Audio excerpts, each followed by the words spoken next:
Hello everybody, it's Josie here. So I'm going to be doing a kind of, an author spotlight really today. So the author I'm going to be talking about is Moira Fowley-Doyle. I've mentioned Moira's books in a lot of my other videos. I've mentioned that Moira's fast become one of my all-time favorite authors. I love the way they write.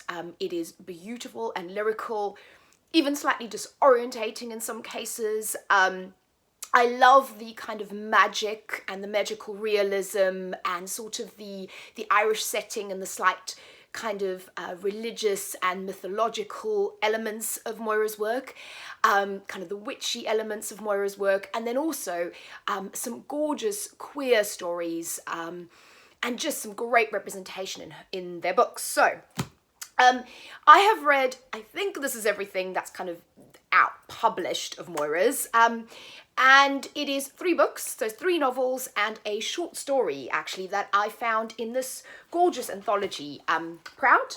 So I love this. This is literature, poems, stories, all around queer characters.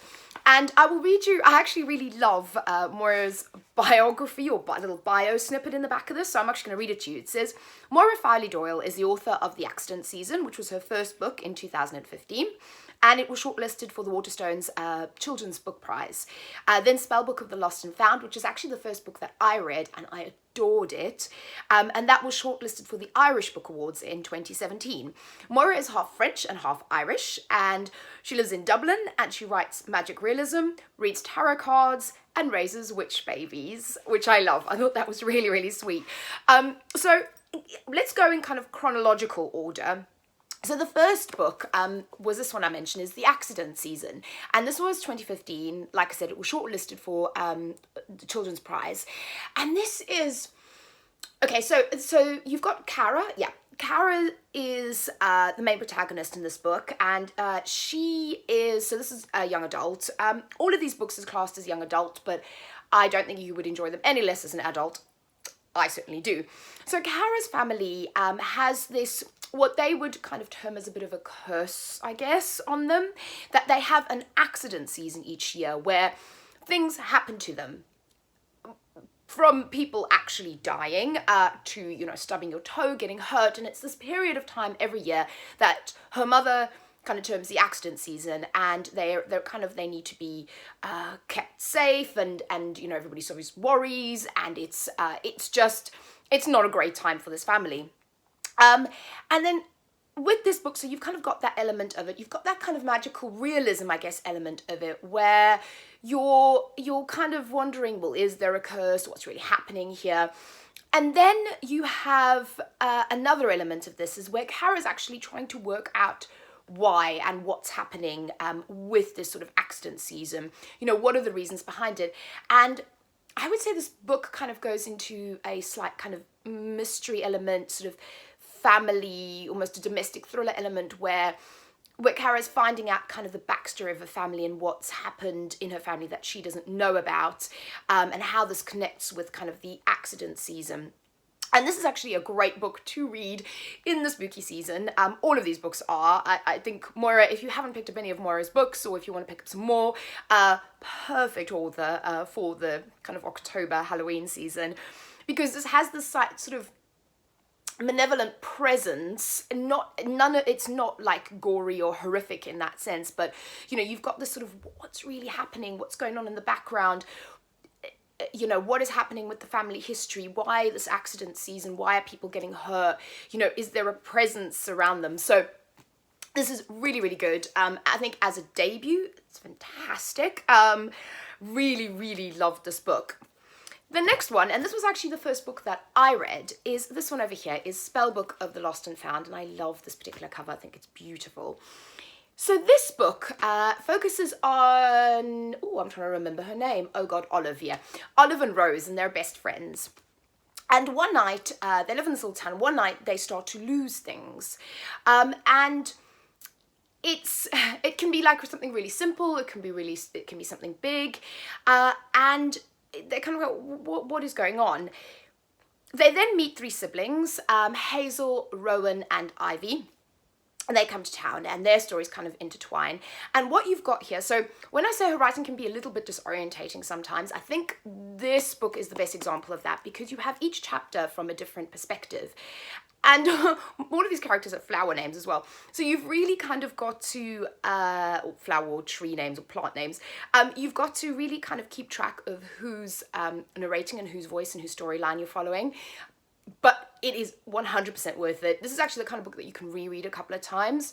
And it has this gorgeous, so it turns out that there was a spell cast, and this is the reason why people are losing things. And then there's kind of a story, letters start appearing, or not letters, there are sort of excerpts from diaries start appearing, and people are trying to figure out, you know, whose diaries this is. It's very magical, it's very lovely. You've got that witch element, so again, perfect for the season.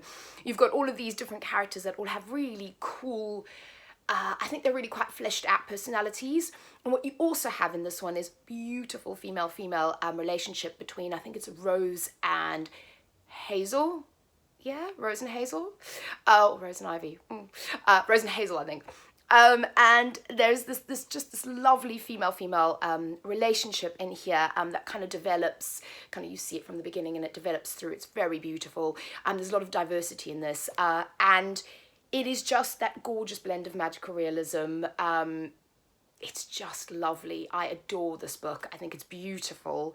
And I kind of highly recommend, if you like witches, if you like queerness, if you like magical realism, if you like kind of not horror, but kind of sort of witchy elements, definitely pick this book up. And then the next one that I actually read, and I think this was published first because, yeah, this would have been published first, is the story that's in Proud. And it's this story here. It's called Love Poems to the City. And what this is about is it's a short story about, essentially about marriage equality in Ireland. So Moira being from Ireland, she lives in Dublin. It's about that. And I gave this 5 stars in the anthology. It's beautiful. Again, there's a wonderful love interest in the story that I really liked. And obviously it's about marriage equality, about queer marriage being recognised and legalised in Ireland. And then the most recent book that I read is this one with this gorgeous cover, is All the Bad Apples. And this book is, I thought I was going to like it, you know, based on the others, but it was so much more than I thought it was going to be. So the premise is you've got a family tree, right? So it says our family tree is full of bad apples. And it's basically saying that particularly the women in this family tree, so the father is not a very nice man, in this family, he keeps saying to his daughters, you know, bad apples, there's this curse on the family that, you know, these girls are going to be bad, they're going to do bad things. And you have 2 sisters, and one sister dies in the beginning of this book, and the other sister kind of goes on a hunt to figure out what is going on. And, you know, is there really a curse on this family? You know, are they really bad apples, or is something else going on? And a bit like the Accident Season, in this one, the main character also actually goes on a bit of a family quest to find out the history of a family, and it's beautifully done, where you've got alternating chapters and you find out the entire history of the female line of this family and why they're tagged as bad apples, or, you know, curse on the family. But again, you've got more of it, so you've got this kind of curse, magical realism element of it. Again, you've got kind of a bit of a presence, but you've got this other storyline in terms of trying to actually work out your family history. What is also incredibly again, beautiful queer female relationship in this book. And what is really hard-hitting about this book is it also talks very much about abortion and women's rights, which I loved. So it's a great added element to this book, which I actually wasn't really kind of expecting from it, but I think this is fantastic. It's very, very accomplished. Again, another 5-star read. You know, they all are. I love these books, but this one is very, very good. And again, it's a great one to read now. It's hard hitting. It did have me like tearing up in places. And again, it's not that it's horror, but that sort of idea of again, a bit of a presence, a bit of, is there a curse, you know, on this family? I think it's a great one. The whole atmosphere, you know, Ireland, I think it's great to read when the weather's cold and you've got a fire going and some candles. I think all of these books are perfect for the season. One thing I would say before I end is that if you like any of these books, and if you like Moira's writing, particularly Spellbook of the Lost and Found, you might like Perfectly Preventable Deaths by, I think it's Deirdre Sullivan.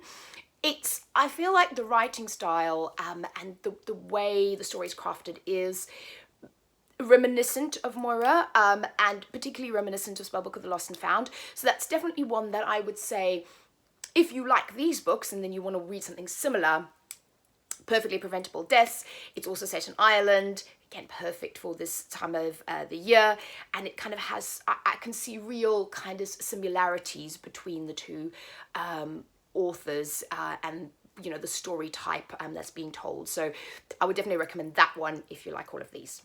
So anyway, that's my video. Let me know what you think. Let me know if you've read any Moira, if you love their books or anything similar or any recommendations, and I will speak to you all again soon. Bye bye.